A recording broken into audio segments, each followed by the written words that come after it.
Assalamualaikum warahmatullahi wabarakatuh. Mari klik subscribe di channel ini dan aktifkan tanda loncengnya untuk mendapatkan update pemberitahuan di video berikutnya.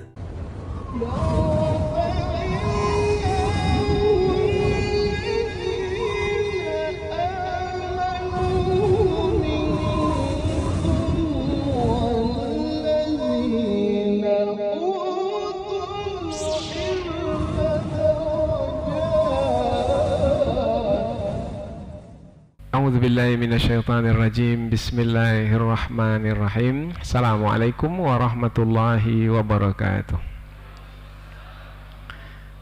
Alhamdulillahirabbil alamin wa bihi nasta'inu ala umurid dunya waddin nasta'inuhu wa nastaghfiruh wa na'udzu billahi min syururi anfusina wa min sayyiati a'malina. فمن يهده الله فلا مضل له ومن يضلل فلا هادي له أشهد أن لا إله إلا الله وحده لا شريك له وأشهد أن محمدا عبده ورسوله لا نبي بعده أما بعد. Puji syukur kehadiran Allah Subhanahu wa Ta'ala yang masih melimpahkan rahmat dan nikmatnya. Kita bersyukur dengan mengucapkan Alhamdulillahi Rabbil Alamin. Kemudian tidak lupa pula bersalawat kepada Rasulullah dengan mengucapkan Allahumma salli ala Sayyidina Muhammad wa ala ali Sayyidina Muhammad, dan bersalam kepada Rasulullah dengan mengucapkan Assalamu alayka ya Rasulullah. Alhamdulillah kita dapat kembali meneruskan pengajian tafsir ayat-ayat suci Al-Quran yang insyaAllah kita akan teruskan kepada ayat yang ke-97, 98 dan 99 dari surah At-Taubah, yaitu menerangkan tentang orang-orang Arab Badui. Orang-orang Arab Badui yaitu orang-orang Arab yang tinggal di pedalaman atau yang jauh dari kota. Apabila pada masa dahulu Rasulullah berada di kota Madinah, yaitu tengah kota, maka ada orang-orang yang tinggal di kampung-kampung. Namun orang Arab Badui ini yang tinggal di pedalaman, yaitu yang berada di tengah-tengah gurun pasir. Dan mereka ini berpindah-pindah. Jadi dari satu tempat kemudian pindah lagi ke tempat yang lain dan tidak pernah menetap di suatu tempat. Lain hal kalau kampung. Kalau kampung, perkampungan, menetap di tempat itu, kemudian mereka berinteraksi, ada pekerjaan mereka di tempat itu, ada yang beternak, ada yang bercocok tanam, berkebun, ada yang berjualan di pasar, mereka menetap. Apabila disebut Arab Badui, mereka ini tidak menetap, mereka ini berpindah-pindah. Nah, tentang orang-orang Arab Badui ini, ada di antara mereka yang kafir, tidak beriman, ada di antara mereka yang munafik. Nah, ayat ini melanjutkan ayat yang sebelumnya, bahwasanya pada ayat yang sebelumnya telah diterangkan bahwasanya ada orang-orang munafik yang datang dari kampung. Nah, maka ayat ini menjelaskan lebih lanjut tentang kelompok orang-orang yang datang dari kampung, yang datang dari pedalaman, yang disebut dengan orang-orang Arab Badui, yang mana mereka ada yang kafir, sangat kafir sekali, kemudian munafik, sangat munafik sekali. Tetapi ada juga di antara mereka itu yang beriman kepada Allah dan hari akhirat, dan mereka membuktikan keimanan mereka dengan menginfakkan harta. Nah, mereka kelompok orang-orang kafir, orang-orang beriman dari orang-orang Arab Badui ini menjadi pelajaran bagi kita, bahwasanya sebenarnya tempat itu bukanlah celaan untuk orang yang berdiam di tempat itu. Umpamanya kalau di kota terpuji, kalau di kampung pedalaman tercela. Bukan tempat itu yang menentukan terpuji dan tercelanya seseorang. Di dalam ayat ini Allah mencela orang-orang Arab Badui, Allah juga memuji orang-orang Arab Badui. Orang Arab Badui yang dicela oleh Allah dalam ayat ini yaitu orang Arab Badui yang kafir kepada Allah, yang munafik. Yang munafik yang mengaku beriman di hadapan orang-orang beriman, tetapi sebenarnya mereka memendam, menyimpan kekufuran. Dan yang dipuji oleh Allah adalah yang beriman kepada Allah. Jadi Allah Subhanahu wa taala mencela orang yang memang sepatutnya dicela dan memuji orang yang sepatutnya dipuji meskipun berada di tempat yang sama. Di tempat yang sama yaitu di perkampungan, di gurun Sahara, yaitu apabila pada bangsa Arab dahulu yaitu disebut dengan Arab Badui. Kalau kita sekarang ini di tempat kita ini ada orang yang di pedalaman sana, yang jauh dari kota ini ada orang pedalaman, kita sebut suku asli. Maka di antara suku asli itu ada yang kafir, ada, kemudian ada juga yang beriman kepada Allah. Apalagi sekarang ini kita ada melaksanakan dakwah ke pedalaman. Nah, para asatis kita sekarang ini sedang masuk ke pedalaman. Nah, ada di antara mereka yang kafir kepada Allah dalam kekufuran, dalam kemusyrikan, mungkin karena kebodohan, kemudian kita sampaikan dakwah kepada mereka, mereka menerima dakwah, menerima kebenaran, mereka patut dipuji. Maka Allah Subhanahu wa taala di dalam ayat ini menyebut bahwasanya orang Arab Badui itu ada yang kafir, sudah disampaikan dakwah, kemudian mereka menolak dakwah, menolak kebenaran dengan keangkuhan dan kesombongan. Nah, orang yang seperti itu tidak layak untuk dipuji. Kemudian mereka menerima kebenaran dan mereka buktikan dengan menginfakkan harta di jalan Allah. Maka mereka dipuji oleh Allah Subhanahu wa taala. Maka mahallul dhammi wal madhi, yaitu penentu dari celaan dan pujian itu adalah bukan tempat kediaman, tetapi adalah perbuatan yang dilakukan oleh manusia itu. Maka kita mendapat pelajaran dari ayat-ayat ini bahwasanya kita mesti berjaga-jaga dari apa yang kita kerjakan.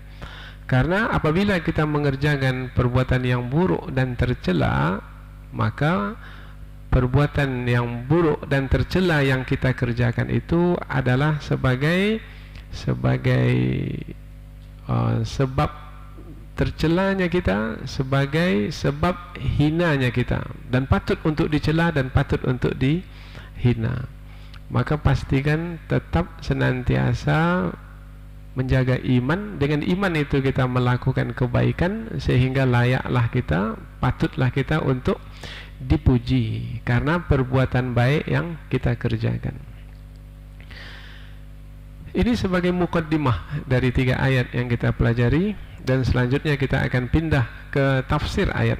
Namun sebelum sampai ke tafsir, kita akan membaca dan menterjemahkannya terlebih dahulu. Allah Subhanahu wa taala berfirman, A'udzubillahi minasyaitonirrajim. Bismillahirrahmanirrahim.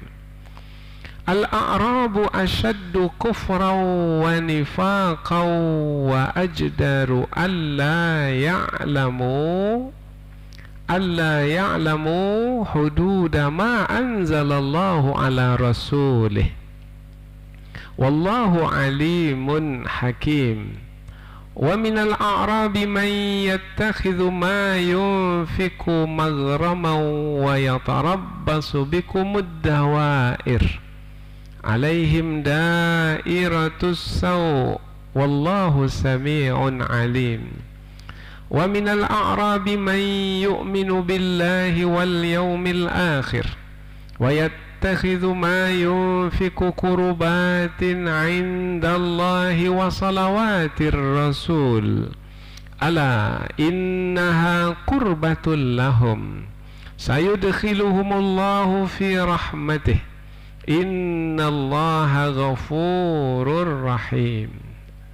Allah berfirman, Al-A'rab yaitu orang-orang Arab Badui, seperti yang kita terangkan tadi. Asyaddu adalah lebih sangat kufran, kekafiran, wa nifaqan dan kemunafikan, wa ajdar dan adalah yang lebih adalah yang wajar, lebih wajar, alla ya'lamu tidak mengetahui, hududa batasan-batasan atau hukum-hukum, ma anzalallah apa-apa yang telah Allah turunkan, ala rasulih ke atas rasulnya. Apa yang telah diturunkan kepada Rasulullah? Nah, syariat Islam. Wallahu dan Allah alimun maha mengetahui, hakim maha bijaksana. Kita terjemahkan dari awal ayat.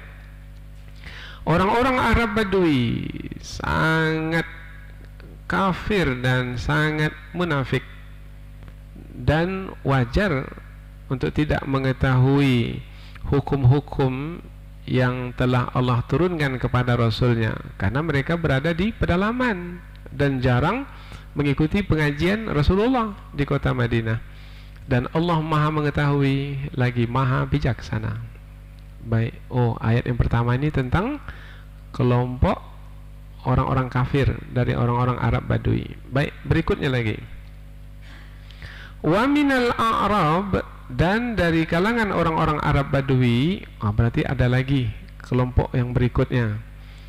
Man, ada yang yattakhidhu, mengambil, atau ada juga yang menerjemahkan berpendapat, atau ada juga yang menerjemahkan memandang, ma yunfiku, apa-apa yang mereka nafkahkan, mereka infakkan, maghraman, sebagai kerugian, wa yatarabbasu, dan menanti-nanti, bikum, terhadap kamu, ad-dawair, mara bahaya. Jadi menanti-nanti mara bahaya itu, yaitu kecelakaan itu, menimpa orang-orang beriman. Berarti mereka ini orang-orang mengaku beriman tetapi tidak suka kepada orang-orang beriman. Berarti siapa mereka ini? Orang-orang munafik. Alaihim, ke atas mereka, dairatus saw, yaitu bahaya, kecelakaan. Jadi ke atas mereka kecelakaan itu. Wallahu, dan Allah, sami' maha mendengar, alim maha mengetahui. Dan dari kalangan Arab-Arab Badui itu ada yang memandang apa yang mereka nafkahkan sebagai kerugian. Nanti kita terangkan apa yang mereka nafkahkan. Umpamanya zakat, kan diambil zakat dari mereka. Kalau mereka sudah mengaku beriman, maka diambil zakat dari mereka. Tapi mereka ketika memberikan zakat, ini kerugian ini. Tidak ada keuntungan dalam memberikan zakat. Harta kita berikan. Jadi mereka terpaksa juga memberikan pemberian itu. Maka mereka menanti-nanti mara bahaya itu menimpamu. Yaitu apa makna mara bahaya ini? Kekalahan dalam perang umpamanya, atau kematian Rasulullah. Kalau dah wafat Rasulullah, sudah tak ada lagi orang-orang yang meminta zakat, maka mereka tak ada lagi memberi. Berarti mereka ini adalah orang-orang munafik. Ke atas mereka kecelakaan itu akan ditimpakan, dan Allah maha mendengar lagi maha mengetahui. Ayat yang ketiga, wa minal a'rab, dan dari kalangan orang-orang Arab Badui, may yu'minu billahi, ada yang beriman kepada Allah, wal yaumil akhir, dan hari akhirat. Bermakna ada juga yang beriman ini. Wa yattakhidhu, dan mereka itu mengambil atau memandang atau berpendapat, ma yunfiku, apa-apa yang mereka infakkan, kurbatin, sebagai kurban, sebagai perbuatan mendekatkan diri, indallah, kepada Allah, wa salawatir rasul, dan untuk mendapatkan doa Rasul. ala, ketahuilah, innaha qurbatul lahum, sesungguhnya perbuatan mereka menginfakkan harta itu memang sebagai perbuatan mendekatkan diri kepada Allah bagi mereka. Sayudkhiluhumullah, Allah kelak akan memasukkan mereka fi rahmatih, ke dalam rahmatnya. Innallah, sesungguhnya Allah Ghafur, maha pengampun, Rahim, maha penyayang. Kita baca dari awal ayat. Dan dari kalangan orang-orang Arab Badui ada yang beriman kepada Allah dan hari akhirat, dan mereka memandang bahwasanya apa yang mereka infakkan di jalan Allah sebagai mendekatkan diri kepada Allah dan untuk mendapatkan doa Rasul. Ketahuilah, sesungguhnya perbuatan menginfakkan harta itu adalah perbuatan mendekatkan diri kepada Allah. Niscaya Allah akan memasukkan mereka ke dalam rahmatnya. Sesungguhnya Allah maha pengampun, sesungguhnya Allah maha pengampun lagi maha penyayang. Jadi dari 3 ayat yang kita baca dan kita fahami dari terjemahan tadi, ketiga ayat ini menerangkan tentang orang-orang Arab Badui, yaitu orang-orang yang berada jauh dari kota Madinah. Mereka tinggal di gurun Sahara, gurun pasir, dalam kemah-kemah yang sederhana, dan mereka itu berpindah dari satu tempat ke tempat yang lain. Dari kalangan mereka itu ada yang kafir, sangat kafir, ada yang munafik, sangat munafik, dan ada pula yang beriman kepada Allah dan Rasulnya. Bukanlah yang dicela di sini tempat kediaman mereka. Ketika disebut orang-orang Arab Badui, bukan mereka dicela karena mereka berdiam jauh dari kota, tidak. Mereka dicela, yang dicela adalah karena mereka tidak mau beriman.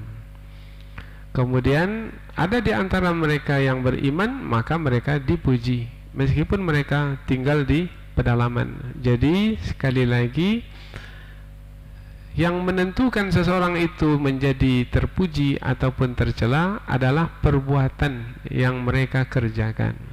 Nah, perbuatan itu berdasarkan kepada iman yang ada dalam hati. Ada iman dalam hati, perbuatan akan baik. Apabila ada kekufuran di dalam hati, maka kekufuran itu adalah membawa kepada perbuatan-perbuatan yang tercela. Apalagi perbuatan yang lebih tercela dari kafir kepada Allah. Allah yang menciptakannya, Allah yang memberikannya rezeki, Allah yang melindungi, memelihara dari kesusahan hidup. Kemudian Allah menghendaki untuk diibadati, yaitu Allah menciptakan manusia untuk beribadah kepadanya.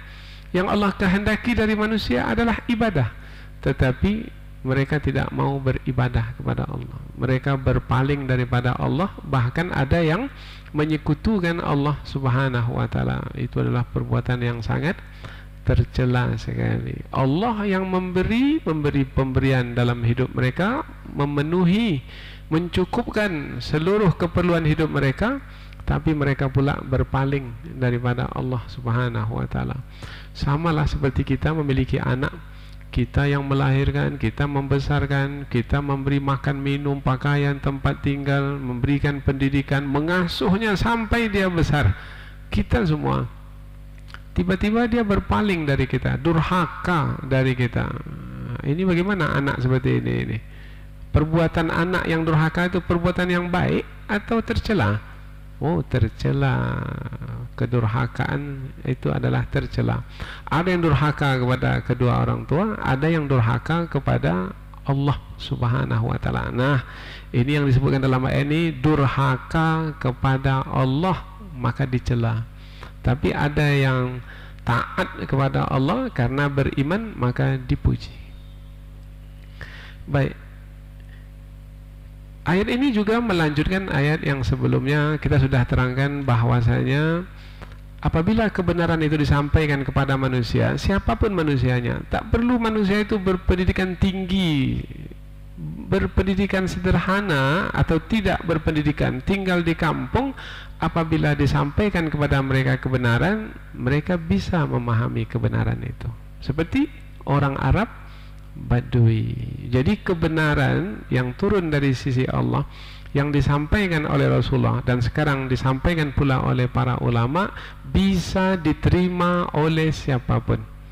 Jadi jangan katakan bahwasanya dakwah itu hanya bisa ditangkap oleh orang-orang yang di kota saja. Tidak. Yang di pedalaman sana mungkin apabila sampai dakwah kepada mereka, lebih hebat mereka mungkin menerimanya. Tetapi ada juga di antara mereka yang lebih hebat juga menolaknya, seperti yang disebutkan di dalam ayat ini. Baik, inilah dia 3 ayat yang akan kita pelajari dalam kesempatan ini, yang insyaallah mudah-mudahan akan menambahkan lagi pengetahuan kita tentang kandungan firman-firman Allah Subhanahu wa taala. Selanjutnya kita pindah ke tafsir ayat, yaitu penjelasan yang lebih panjang dari ayat. Kita mulai dari ayat yang ke-97, yaitu kelompok orang-orang kafir dari kelompok yang terdapat di dalam orang-orang Arab Badui. Orang-orang Arab Badui amat sangat kekafiran dan kemunafikan mereka. Amat sangat, orang-orang Arab Badui amat sangat kekafiran dan kemunafikan mereka. Mengapa di sini disebutkan kata asyaddu, amat sangat? Amat sangat bermakna sangat kafir. Maka nanti akan ada penjelasan. Namun sebelum sampai kepada penjelasan, yaitu orang Arab Badui, mengapa disebut di sini amat sangat? Karena orang Arab Badui berbeda dengan orang Arab yang tinggal di kampung-kampung ataupun yang tinggal di kota. Biasanya di kota sudah menetap, di kampung sudah menetap. Yang menetap itu biasanya ada perhubungan antara satu dengan yang lain. Mereka kan berjiran tetangga. Ada tetangga sebelah kanan, tetangga sebelah kiri, tetangga hadapan, tetangga belakang. Biasanya kalau sudah bertetangga, ada tidak aturan yang mengikat antara satu dengan yang lain? Ada aturan. Nah, apabila ada aturan, maka masing-masing orang itu akan menghormati yang lain berdasarkan aturan yang telah mereka sepakati. Tetapi apakah ada seperti itu pada orang-orang yang berpindah-pindah, yang hanya kemah? Tidak. Maka keadaan orang-orang yang ada di kampung biasanya lebih lembut, ada kasih sayang. Tetapi orang yang ada di padang pasir gurun Sahara berpindah-pindah biasanya keras, wataknya itu keras, mungkin juga ganas. Biasanya yang tinggal begitu adalah orang-orang yang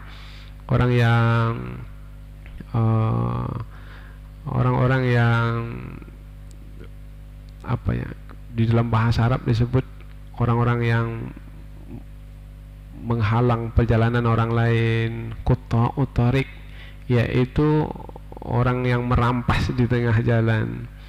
Mereka bisa lari kemana-mana. Sekarang di sini, kemudian apabila diketahui tempatnya di sana, maka dia pindah lagi ke tempat lain. Maka mereka ini tidak terikat kepada aturan, karena mereka ini boleh jadi dari kalangan mereka yang jahat itu, mereka dikejar-kejar dari satu tempat ke tempat yang lain. Tapi orang-orang yang di kampung enggak, mereka menetap di situ. Maka ada perhubungan antara satu dengan yang lain dengan aturan yang mereka sepakati, maka ada kasih sayang di situ. Tetapi yang berpindah-pindah itu jauh dari kasih sayang. Maka ada di dalam hadis Rasulullah sallallahu alaihi wasallam disebutkan tentang orang-orang Arab Badui ini datang menjumpai Rasul dan bertanya kepada Rasul, "Atuqabbiluna sibyanakum?" Mereka bertanya, "Ya Rasulullah, apakah engkau mencium anak-anakmu?" Maka Rasulullah mengatakan, "Oh, na'am, ya, kami mencium anak-anak kami." Tapi kata orang Arab Badui ini, "Kami ini tak pernah mencium anak kami. Walakinna wallahi la nuqabbilu sibyanana." Kami tak mencium anak kami. Maka Rasulullah mengatakan, amliku, saya memiliki kasih sayang. Dengan kasih sayang itu saya mencium anak-anak kecil. Karena kan kita orang tua dewasa kalau punya kasih sayang, kita akan usap kepala anak, kita akan cium anak kecil itu. Tanda kasih sayang kita kepada mereka. Mereka pun anak-anak kecil suka diperlakukan seperti itu. Nah, kamu ini tidak mencium anak kamu karena tercabut darimu kasih sayang. Nah, itu sabda Rasul. Maka kalau kamu mau memunculkan kasih sayang, cium anak-anakmu, peluk anak-anakmu, usap kepala anak-anakmu. Maka dianjurkan kita sebagai mengasihi anak-anak yatim, yaitu mengusap kepala anak yatim. Karena anak yatim itu kalau diusap kepalanya senang sekali, karena ia merasakan kasih sayang dari orang tua yang mengusapnya. Rupanya itu tidak ada pada bangsa Arab Badui. Berarti dari hadis tersebut jelaslah bahwasanya orang-orang Arab Badui ini orang-orang yang jauh dari tabiat yang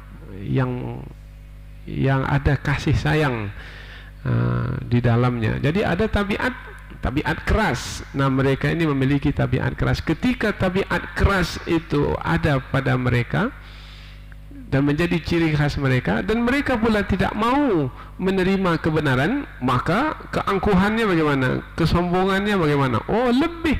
Maka inilah makna asyaddu kufran wa nifaqan. Karena tabiatnya keras, ketika menolak kebenaran, maka menolak kebenaran dengan keras. Apabila tabiatnya keras, kemudian memiliki sifat kemunafikan, maka kemunafikannya lebih pula. Nah, inilah yang dimaksudkan orang-orang Arab Badui amat sangat kekafirannya dan kemunafikannya. Wa ajdar, dan adalah wajar, alla ya'lamu hududa ma anzalallahu ala rasulih. Ajdar di sini ahakku maknanya memang lebih patutlah, lebih patut mereka itu lebih kafir dan lebih munafik, disebabkan karena mereka tidak mengetahui hukum-hukum yang telah Allah turunkan kepada Rasulnya. Mengapa mereka tak tahu? Sebab mereka tak pernah datang ke majlis ilmu Rasulullah. Kalaupun datang sekali-sekali tak cukup. Karena biasanya orang-orang Arab Badui ini kapan datang ke kota? Apabila ada hal saja, ada yang mereka perlukan, maka ke kota membeli barang yang tidak mereka miliki umpamanya, kemudian mereka siapkan apa yang mereka beli itu, kemudian mereka pulang kembali, dan mereka akan lebih lama tinggal di pedalaman. Dan biasanya kalau mereka ke kota, biasanya ada ahli keluarga mereka itu 1-2 orang di kota. Maka mereka akan pergi ke ahli keluarga itu, kemudian pulang lagi ke kampung. Hanya begitulah keadaan mereka. Nah, mereka ini tidak tahu apa-apa yang telah Allah turunkan kepada Rasulnya. Di sini pelajaran bagi kita, yaitu ketidaktahuan seseorang, tidak ada ilmu, itu bisa membuat seseorang lebih, kalau kafir lebih kafir, kalau munafik lebih munafik. Ketidaktahuan. Karena ada istilah dalam bahasa Arab, annas, manusia itu a'da'u ma jahilu. Manusia itu akan memusuhi apa yang tidak mereka ketahui. Nah, ada yang mencela Al-Quran. Ini Al-Quran ini adalah sumber perpecahan. Karena dia tak tahu Al-Quran. Setelah baca Al-Quran, akhirnya memeluk Islam. Nah, ada seorang tokoh masyarakat kita ini di penjara. Tak tahu saya entah apa, di mana penjaranya, tapi dia cerita setelah keluar penjara, di dalam penjara itu dia bertemu dengan seorang pendeta. Nah, kemudian pendeta itu memberikan kitab sucinya kepada tokoh masyarakat yang beragama Islam ini. Nah, pada akhirnya berlakulah dialog. Kemudian tokoh masyarakat ini pula yang memberikan Al-Quran kepadanya untuk dibaca. Nah, ya saya sudah baca ini kitab suci kamu, sekarang kamu baca pula kitab suci saya. Maka dia baca. Ketika dia baca Al-Quran, terketuk hatinya, lembut hatinya, kemudian dia memeluk Islam. Pendeta itu, karena pendeta ini dia masuk ke penjara-penjara menyampaikan misinya. Nah, berarti mereka itu tidak mengetahui. Karena tidak mengetahui, maka mereka memusuhi. Nah, permusuhan disebabkan karena ketidaktahuan. Wah, itu asyaddu. Nah, ini yang disebutnya asyaddu kufran wa nifaqan. Jadi ilmu itu penting. Maka kita sampaikan ilmu kepada orang-orang yang telah beriman. Kita sampaikan ilmu supaya dengan ilmu bertambah, imannya pun bertambah. Kemudian kepada orang-orang yang masih belum beriman dalam kekufuran, kita sampaikan juga ilmu. Dakwah ini bukan kepada orang-orang beriman saja, kepada orang-orang kafir juga. Nah, mudah-mudahan mereka membuka diri sehingga mereka bersedia menerima apa yang kita sampaikan. Wallahu alimun hakim, dan Allah maha mengetahui lagi maha bijaksana. Mengapa ditutup dengan maha mengetahui? Mengetahui karena sebelum ini kaitannya adalah dengan perkataan yang dikeluarkan oleh orang-orang Arab Badui itu, yaitu perkataan karena kekufuran mereka, perkataan karena kemunafikan mereka. Nah, kan perkataan mereka itu diketahui oleh Allah, maknanya dicatat oleh Allah. Maka nanti mereka akan mendapatkan balasan dari apa yang mereka katakan itu. Hakim, maha bijaksana. Allah maha bijaksana, yaitu membalas, tidak membiarkan. Karena keadilan Allah Subhanahu wa taala, yang berbuat baik dibalas baik, yang berbuat buruk akan menerima hukuman. Itu balasan dari Allah Subhanahu wa taala. فَمَنْ يَعْمَلْ مِثْقَالَ ذَرَّةٍ خَيْرًا يَرَهُ وَمَنْ يَعْمَلْ مِثْقَالَ ذَرَّةٍ شَرًّا يَرَهُ.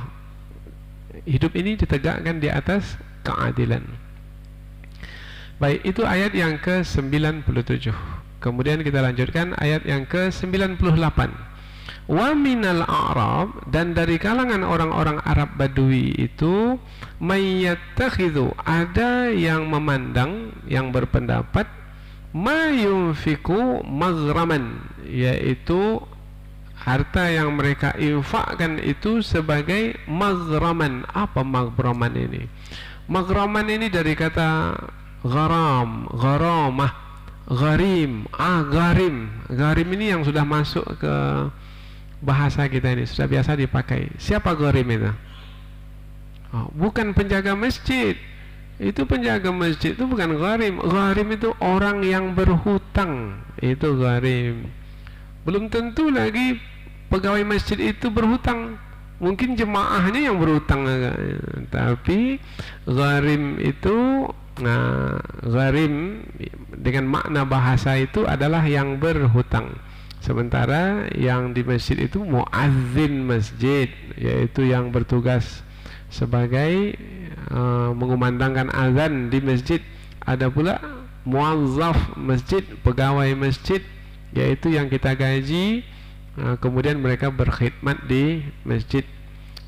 Tapi gharim itu adalah orang yang berhutang dan mereka itu berhak untuk mendapatkan zakat. Gharim. Nah, ini dari kata yang sama, maghraman. Maghraman tadi orang yang berhutang. Siapa orang yang berhutang? Orang yang tak punya uang. Bukan hanya tak punya, tetapi ia punya tanggungan pula, karena ada harta orang yang ia pinjam dan dia mesti kembalikan. Nah, dia menanggung untuk mengembalikannya. Maka bermakna gharim itu adalah orang yang terbeban dalam menjalani hidup. Nah, maghraman di sini maknanya adalah kerugian, rugi. Apa sebab? Nah, jangankan modal itu kembali, tetapi malah menanggung hutang, itu namanya maghraman. Apalagi untung tak dapat, modal tak kembali, kemudian tumbuh pula hutang yang akan dibayar. Oh, itu kerugian. Nah, ada yang memandang apa yang diinfakkan itu kerugian. Tadi sudah kita berikan isyarat, yaitu dengan contoh, yaitu apabila mereka itu telah mengaku beriman, memeluk Islam, maka kewajiban mereka adalah membayar zakat. Nah, apabila membayar zakat, berapa persen? 2,5% harta dikeluarkan, cukup nisab sampai setahun, maka dikeluarkan 2,5%. Nah, ada di antara orang Arab Badui itu memberikan 2,5% itu adalah kerugian. Rugi kami. Mengapa mereka memandang rugi? Nah, sekarang kita pula nih ditanya, mengeluarkan zakat 2,5% itu untung atau rugi? Nah, kalau sebut rugi sama dengan orang Arab Badui ini yang munafik. Untung. Nah, mengapa kita menjawab untung? Mengapa kita menjawab untung? Sebabnya adalah karena apabila kita beriman kepada Allah Subhanahu wa taala, maka keimanan kita itu membuat kita memahami bahwasanya apabila kita mengeluarkan zakat, Allah akan mengganti kembali zakat yang kita keluarkan itu. Karena dalam Al-Quran Allah berfirman, wa ma anfaqtum min syai'in fahuwa yukhlifuh. Apabila kamu mengeluarkan atau menginfakkan harta, maka Allah akan menggantinya. Kalau Allah menggantinya, bermakna tak ada yang hilang. Dan ganti dari Allah itu jauh lebih banyak dari harta yang kita berikan, sampai dilipat gandakan 700 kali lipat. Nah, kita yakin karena Allah berfirman, dan itu sebagai janji Allah yang pasti akan ditunaikan. Karena Allah yang berjanji, Allah tidak akan mengingkari janji. Maka bagi orang beriman, ketika harta itu diinfakkan, bukan kerugian tapi keuntungan. Maka ulama ketika menyebutkan tentang zakat, maknanya itu adalah an-numuwu, an-nama, maknanya zakat itu bertambah. Dari sisi hitung-hitungan harta berkurang, tadi 100%, kemudian dikeluarkan 2,5%, berkuranglah jadi 97,5%. Tetapi dari sisi nilainya Allah Subhanahu wa taala mengganti. Allah mudahkan pintu rezekinya sehingga bertambah-tambahlah rezekinya. Tak pernah kita dengar orang yang bermurah hati itu miskin, tak pernah kita dengar. Tapi yang banyak kita dengar orang yang bakhil, cepat sekali miskin. Belum tua dah miskin. Tapi orang yang pemurah, orang yang ringan tangannya memberi, biasanya bertambah-tambah kekayaannya, karena Allah bukakan lagi pintu-pintu rezekinya. Nah, jadi maghraman, mereka memandangnya sebagai kerugian karena mereka tak punya iman. Apabila punya keimanan, akan memandang harta yang diinfakkan itu bukan kerugian. Apalagi kalau membawanya kepada hari akhirat. Nah, kalau membawa kepada hari akhirat, harta yang kita berikan di dunia akan kita dapatkan balasannya di hari akhirat. Banyak kita berikan di dunia, banyak kita dapat di akhirat. Dan harta kita ini tak akan kita bawa mati. Yang kita bawa mati adalah amal, yaitu berupa harta yang kita berikan itu ada pahalanya, itulah yang kita bawa mati. Jadi orang beriman tidak akan memandang harta yang diinfakkan itu kerugian. Siapa yang memandangnya sebagai kerugian? Orang-orang yang tidak beriman. Tapi mereka memberikan zakat juga. Oh, berarti mereka ini orang-orang munafik. Jadi ayat ini tentang orang-orang munafik. Dan dari kalangan orang-orang Arab Badui itu ada di antara mereka yang memandang apa yang mereka infakkan sebagai kerugian. wa yatarabbasu bikumud dawair, dan menanti-nanti mara bahaya itu menimpamu. Mara bahaya itu menimpamu. Apa yang dimasukkan dengan mara bahaya di sini? Kekalahan dalam perang. Karena pada masa itu kan masa perang. Maka mereka berharap kalahlah Rasulullah itu dalam perang. Kalahlah orang-orang beriman. Mereka menanti-nanti kalau kalah Rasulullah dan orang-orang beriman dalam perang, tak lagi kita mengeluarkan zakat. Jadi itulah dia sikap tercela orang-orang munafik ini. Jadi nampaknya bersama dengan orang-orang beriman, tetapi mendoakan yang buruk. Sebenarnya mendoakan yang buruk, kata doa itu tak sesuai itu. Karena doa itu maknanya meminta yang baik. Mereka itu berharap yang buruk berlaku ke atas orang-orang beriman. Yatarabbas, makna yatarabbas di sini menunggu-nunggu itu dengan sembunyi-sembunyi. Jadi terang-terangan mereka tak berani. Kalau terang-terangan, mereka akan terus diketahui oleh orang-orang beriman sebagai orang-orang munafik. Maka mereka sembunyi-sembunyi, diam-diam. Kalau sesama mereka bisik-bisik, kapanlah orang beriman itu kalah ya, supaya kita ini tidak lagi memberikan harta, tidak lagi mengeluarkan zakat. Karena itu keinginan mereka, maka lanjutan ayat alaihim dairatus sau', ini sebagai balasan. Allah membantah, kamu menanti-nanti orang-orang beriman itu akan ditimpa musibah. Musibah itu ke atas kamu. Jadi ini bantahan Allah ke atas orang munafik yang akan mendapat kecelakaan itu, yang akan ditimpa oleh kecelakaan itu bukan orang-orang beriman tetapi orang-orang munafik. Jadi dari ayat ini di ujung sana dalam perjalanan orang-orang munafik adalah kehancuran. Jadi orang munafik kalau nampak sekarang ini mereka berhasil, tetapi di ujung sana adalah jurang kehancuran. Jadi mereka menuju kehancuran.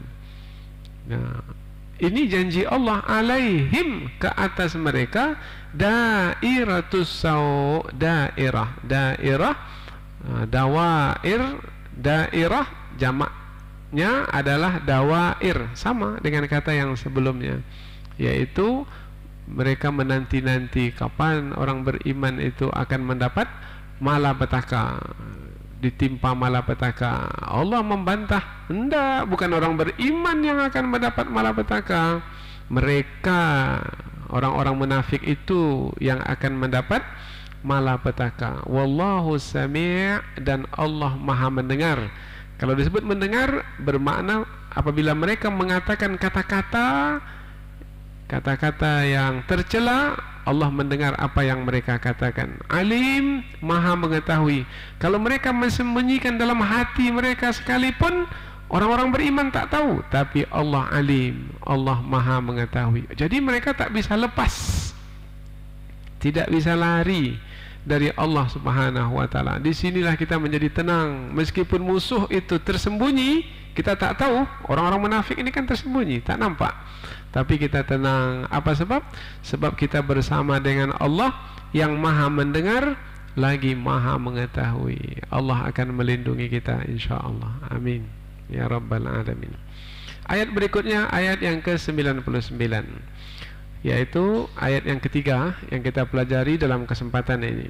Wa minal a'rab, dan dari kalangan orang Arab Badui itu, may yu'minu billahi wal yaumil akhir, ada yang beriman kepada Allah dan hari akhirat. Berarti kelompok yang keberapa ini? Kelompok yang ketiga. Kelompok pertama tadi orang-orang kafir. Kelompok yang kedua orang-orang munafik. Kelompok yang ketiga yang beriman kepada Allah dan hari akhirat. Mengapa disebut di sini beriman kepada Allah dan hari akhirat? Sebenarnya beriman kepada Allah cukup sebenarnya. Karena siapa yang beriman kepada Allah pasti akan beriman kepada hari akhirat. Siapa yang beriman kepada Allah akan beriman kepada malaikat, akan beriman kepada para rasul, akan beriman kepada kitab suci, akan beriman pada hari akhirat, akan beriman kepada qada dan qadar. Mengapa di sini disebut beriman kepada Allah dan hari akhirat?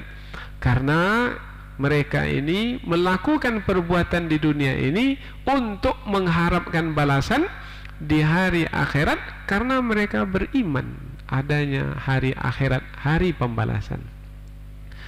Oh, jadi motivasi mereka beramal itu adalah akhirat. Maka kita pula mesti menjadikan hari akhirat itu sebagai dorongan untuk beramal. Karena ada orang yang beramal di dunia ini motivasinya dunia. Ketika kita tanya, mengapa ibu pergi ke rumah bapak itu, ke rumah sahabat ibu itu, maka dia menjawab, oh Ustaz, kalau saya pergi ke rumah dia, nanti dia pergi pula ke rumah saya. Nah, umpamanya ini walimah, biasanya ini walimah. Mengapa ibu mendatangi, menghadiri walimahnya?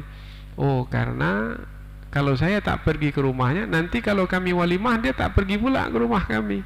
Oh, itu namanya duniawi, yaitu ingin mendapatkan balasan di dunia ini. Biasanya kalau balasan dunia yang diinginkan tiba-tiba tak dapat, bagaimana hatinya? Kecewa. Allah, udah 2-3 kali saya pergi ke rumahnya, dia sekalipun tak pernah pergi ke rumah saya. Allah, rugi saya pergi rumahnya. Nah, akhirnya dia kecewa. Biasanya yang seperti ini, kecewa seperti ini, perhubungannya menjadi renggang. Udahlah, sampai sini sajalah saya bersama dengan dia. Oh, ini orang yang hanya mengikuti kehendak hawa nafsu. Tapi kalau kaitannya dengan keimanan kepada hari akhirat, apa yang ia lakukan, berkunjung ke rumah saudaranya itu untuk mendapatkan balasan di hari akhirat, maka ia tetap bersemangat. Berkali-kali pun dia saja yang pergi, sahabatnya itu tidak pernah umpamanya membalas dengan mendatanginya, dia tidak akan kecewa, sebab saya ingin mendapatkan balasan di hari akhirat. Sudah 10 kali saya ke rumahnya, dia sekalipun tak pernah ke rumah saya. Ini nampaknya menguji iman saya, nampaknya ini. Saya tidak akan sedih, sebab yang saya inginkan bukan balasan kunjungan, yang saya inginkan adalah balasan di hari akhirat. Tambah lagi, sudah 11 kali, tetap juga. Oh, ini menguji saya ini. Semakin berat ujian ini, semakin banyak pahala untuk hari akhirat. Ini orangnya betul-betul menjadikan hari akhirat sebagai motivasi, dorongan, sebab di dalam beramal soleh. Maka disebutlah di sini, ada di antara orang Arab Badui beriman kepada Allah dan hari akhirat. Wa yattakhidhu ma yunfiqu qurbatin 'indallah. Dan mereka memandang apa yang mereka infakkan itu adalah untuk mendekatkan diri kepada Allah. Tadi hari akhirat, sekarang mendekatkan diri kepada Allah. Untuk apa mendekatkan diri kepada Allah? Supaya bersama dengan Allah. Siapa yang mendekat kepada Allah nanti bersama dengan Allah. Kalau sudah bersama dengan Allah, nah Allah akan melimpahkan rahmat, akan memberikan karunia. Siapa yang mendekat kepada Allah, maka nanti dia dekat dengan Allah. Karena setiap orang yang dekat kepada Allah, Allah akan mendekat kepadanya. Nah, kalau sudah dekat dengan Allah, berdoa. Bagaimana doa orang yang dekat dengan Allah?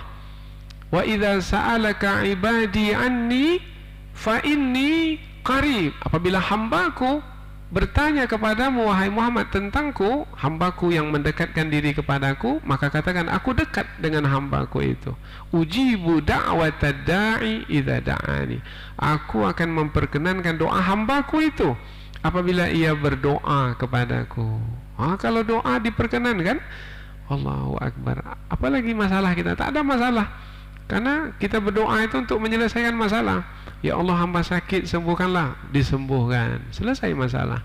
Hamba berhutang, ya Allah, berikanlah rezeki, mudahkan, diberikan rezeki, kemudian dapat membayar hutang. Selesai masalah. Ya Allah, kami dalam keluarga ini nampaknya antara satu dengan yang lain kurang kasih sayang, limpahkanlah kasih sayang kepada kami, diberikan kasih sayang, sehingga menjadi keluarga samara. Apa samara ini? Ini istilah sekarang pula ini. Samara, sakinah, mawaddah, warahmah, singkatan rupanya, yaitu yang ada dalam surah Ar-Rum itu. Sakinah, mawaddah, warahmah, semua dari Allah, ketenangan dari Allah, kemudian mawaddah, cinta kasih dari Allah, rahmah, kasih sayang pun juga adalah dari Allah Subhanahu wa taala. Jadi orang Arab Badui ini pintar juga ya. Orang Arab kampung ini pandai juga.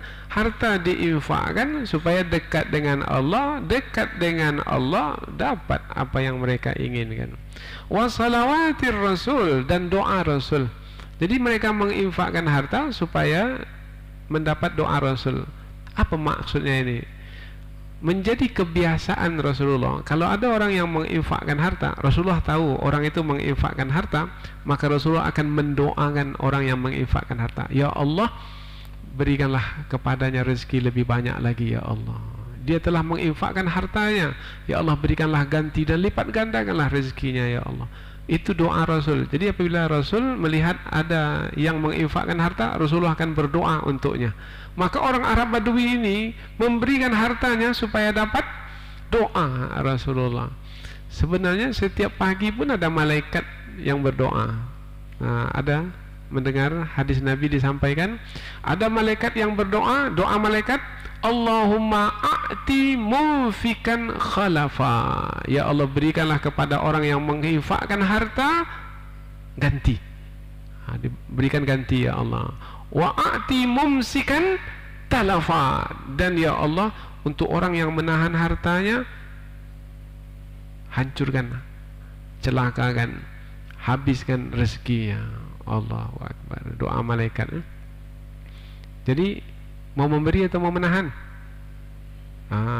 Terserahlah, kita sendiri yang memilih. Terserah. Sekarang sudah dapat ilmu. Ini orang Arab Badui dari kampung yang berpindah-pindah, tapi karena keimanannya kepada Allah dan hari akhirat, mereka menginfakkan harta mereka untuk mendekatkan diri kepada Allah dan untuk mendapatkan doa Rasul. Kemudian ditegaskan oleh Allah, ala innaha qurbatul lahum. Ketahuilah, perbuatan menginfakkan harta itu memang betul perbuatan mendekatkan diri kepada Allah. Jadi kalau ada yang menganjurkan kita, mari kita mendekatkan diri kepada Allah. Bagaimana caranya? Salat? Ya, salat. Puasa? Ya, puasa. Ada puasa tadi? Tadi puasa sunat tadi. Ada, ya, mendekatkan diri kepada Allah. Apa lagi? Termasuklah menginfakkan harta di jalan Allah. Ala, ya, ketahui, jangan sampai tak tahu, innaha qurbatul lahum. Itu adalah jalan untuk mendekatkan diri kepada Allah. Jadi banyak jalan untuk mendekatkan diri kepada Allah. Ini menghadiri majlis ilmu ini jalan juga untuk mendekatkan diri kepada Allah. Apa balasan yang akan diterima apabila seseorang itu mendekatkan diri kepada Allah? Balasannya adalah sayudkhiluhumullahu fi rahmatih. Allah akan memasukkan mereka ke dalam rahmatnya. Allah akan, ada kata akan di sini, apabila Allah menyebut akan memasukkan mereka ke dalam rahmat, maka pasti akan memasukkan ke dalam rahmat. Karena kalau kita menyebut akan, belum tentu pasti lagi. Nah, hari Senin nanti kita akan mengadakan pengajian ini lagi. Akan mengadakan pengajian ini, entah iya jadi entah tidak, kita tak tahu. Karena kita punya keterbatasan.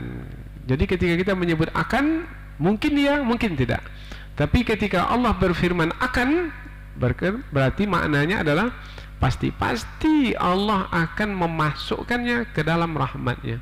Di sini digunakan kata memasukkan, bukan Allah memberi rahmat. Ada kalanya Allah menyebut memberi rahmat, tapi dalam ayat ini memasukkan ke dalam rahmat.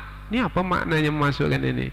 Akan berada dalam liputan rahmat, diliputi oleh rahmat. Nah, kalau diliputi oleh rahmat, perumpamannya adalah sama seperti seorang masuk ke dalam rumah, kemudian dia mendapatkan kesenangan di dalam rumah itu dari lantainya, dari dindingnya, dari atapnya, dari lampunya, dari makanan yang ada dalamnya, dari pelayan yang disediakan dalamnya, semuanya. Karena masuk ke dalam rahmat Allah. Sehingga ada di antara ulama tafsir menyebutkan penjelasan masuk ke dalam rahmat yang tidak ada hingganya. Apa makna tidak ada hingga itu? Tak ada ujungnya, tak ada habisnya, banyak berlimpah. Innallaha ghafurur rahim, sesungguhnya Allah Maha Pengampun lagi Maha Penyayang. Selalu kita sampaikan ketika Allah menggandeng dua nama ini, Ghafur ampunan, Rahim kasih sayang dari Allah, Ghafurun Rahim, ini adalah isyarat seorang hamba yang mendekatkan diri kepada Allah itu nanti di hari akhirat akan dimasukkan ke dalam surga. Di dunia mendapat limpahan rahmat, di akhirat dimasukkan ke dalam surga, karena yang memasukkan seorang hamba ke dalam surga adalah ampunan dan rahmat Allah. Illa ayyataghammadani Allahu bimaghfiratihi wa rahmatih. Yang memasukkan aku ke dalam surga, ini sabda Rasul, bukan amal ibadahku, bukan. Yang memasukkan aku ke dalam surga adalah ampunan dan rahmat Allah. Jadi dari tiga ayat ini dapatlah kita ketahui bahwasanya Allah memuji orang yang patut dipuji dan Allah mencela orang yang patut dicela. Jadi pujian dan celaan dari Allah bergantung kepada perbuatan seseorang, bukan bergantung tempat tinggal. Ini tempat tinggalnya sama, yaitu sama-sama di kampung, di pedalaman, tetapi yang satu dicela dan yang satu lagi dipuji oleh Allah. Maka kita perhatikan, sama-sama kita di kota ini, tapi belum tentu semua kita dipuji oleh Allah karena kita berada di kota, tidak. Tetapi apabila ada di antara kita yang beramal saleh, dipuji oleh Allah. Adapun yang melakukan perbuatan kekufuran dan kemunafikan, meskipun tinggal di kota ini, maka ia adalah yang tercela, dicela oleh Allah, karena perbuatan itu adalah perbuatan yang bertentangan dengan yang Allah kehendaki. Karena Allah menghendaki dari hambanya adalah perbuatan-perbuatan yang baik sebagai bukti keimanan kepada Allah Subhanahu wa taala. Mudah-mudahan tiga ayat ini ada manfaatnya insyaallah. Mohon maaf atas segala kesalahan dan kekhilafan. Subhanakallahumma wa bihamdika asyhadu an la ilaha illa anta wa astaghfiruka wa atubu ilaik. Wassalamualaikum warahmatullahi wabarakatuh.